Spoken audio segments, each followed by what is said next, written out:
conta. Aqui ele faz totalmente um reset, ele instala novamente o sistema, corrige todo o erro, se tiver algum erro no sistema, e ele vem depois para você configurar como se estivesse vindo da loja, tá? Então esse aqui pegou do cliente para fazer esse tipo de serviço. Vou aqui dar um ok só para vocês verem como é o procedimento.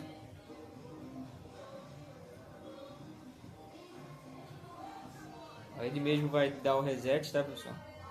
Ele vai vir, ó, como se fosse de fábrica, ó, como se você tivesse acabado de comprar a televisão.